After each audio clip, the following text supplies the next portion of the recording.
Hey guys, it's Monday, which means it's time for another video. I actually got a request to do a top 5 of Alfred Hitchcock movies that I can watch over and over again. The thing is, this might be surprising, but I am not really that familiar with Alfred Hitchcock's work other than Psycho and The Birds. I just haven't really watched any of his other movies, just basically those two, so I can't really do top 5 of that per se. If it was like another director, for sure, but since like I said, I've only watched 2 of his movies ever, I can't really do a top 5 of that. So I decided to just do a review today, and then you guys can just comment down below on this video, let me know what else you want me to do, and I'll try to do that if I've seen a lot of the movies. I've seen a lot of movies, and there's a lot of movies I haven't seen. I'm not perfect. I haven't seen every single horror movie there is. But I'm going to review a movie that I haven't really heard a lot about since it came out, honestly, and that is the remake, sort of remake, I guess, reimagining of It Chapter 2. Now, I like the first one that came out in 2017. That I actually liked. That was pretty good. This one is not that great. I mean, a lot of people may disagree. This might piss a lot of people off, but listen, this is my opinion. I know a lot of people don't like other people's opinions. I don't know what that is, like why that is, because, like, for example, I posted top 10 favorite 80s horror films, my personal opinion, of course, on a Facebook page, and some people loved it, and some people just did not like it, and I even said underneath the list, my personal opinion. Like, it's my opinion. Everyone has an opinion. Like, if you like this movie, that's great that you like this movie. This is just my personal opinion. I personally didn't really like this film. I just thought they had a great idea, but it just kept dragging. Like, it was way too long. Like, almost 3 hours is too much for this. Now, if it was like an Avengers movie, like I saw Avengers Endgame, that was like 3 hours. That was a movie that probably was a good thing that it was 3 hours. This movie is just, I don't know why it was 3 hours. The people played the adult versions of themselves when they were younger. They actually did a great job. I thought they did a good job with the casting of that.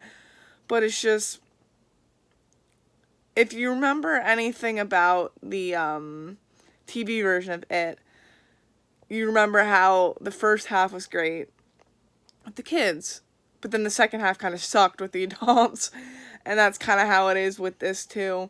And I know a lot of people out there that like this movie, but I just personally did not like this movie. You're probably wondering, why do you own it then? It's because I kind of have to with collecting horror films. But there's a lot of movies that actually have that I don't really like at all. But I digress. It's just, there's really not much to say about this too. There's some things that I do like. I'll talk about the things that I do like about this movie. I feel like everybody who's watching this review has probably seen this movie already, so I will be spoiling some stuff. There's a scene in the funhouse with the little kid. That was a good scene. I thought that they did that pretty well with the mirrors and stuff. And then there was a scene with a little girl. She has like a weird birthmark on her face, and she meets Pennywise underneath the bleachers, which I don't know how nobody heard. I know, like, understand there was like a game going on, like a football game or something, or I don't remember if it was football or baseball. I honestly don't remember. But they were both underneath the bleachers, and not one person heard this conversation going on. But I just thought that was pretty good too, like the whole conversation with Pennywise and the little girl, and how he can make the birthmark go away, but you know very damn well that he's gonna kill her, and that's what he does. But that's basically it. I don't know. Another thing, Stan's death scene, that was done well. It was done well in the TV version too, but they couldn't really show a whole lot because it's a made for TV film. And I thought in this one they did a pretty good job with showing it, but doing it with class in a way. Like, some movies would be like, oh, let's show the whole thing, and like him slitting his wrists, and it's just like not really necessary. But this, they showed it, but didn't at the same time, if you could understand it all. But that's pretty much the only things that I really like about this movie. The adults, like I said, they did an alright job. I just thought it was way too long. I actually, at some parts, I got bored. Like, which the first one, I didn't get bored at all. Like, I love the first one. I'm not, like, the biggest fan out there. Like, I met the kids from the movie, and I thought, I've watched it, like, a couple times, and I thought that movie was great, and it was a perfect, like, length of a movie. This movie is not a perfect length of a movie. It's just way too long for me. And like I said, just at parts, kind of unbearable to sit through. And I was kind of glad when it was over. But yeah, that's my review of it, Chapter 2. I kind of bashed on it a little bit. I don't like to fully bash on stuff because I know some people who watch my stuff may disagree with me.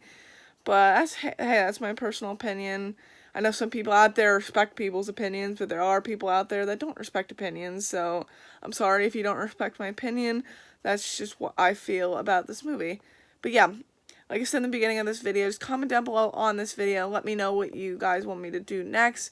Like I said, that whole Alfred Hitchcock thing, I would do it, but I only know 2 movies by him. Like, I've heard of his other films, but I haven't seen his other films. But yeah, in the meantime, I'll see you guys on Thursday.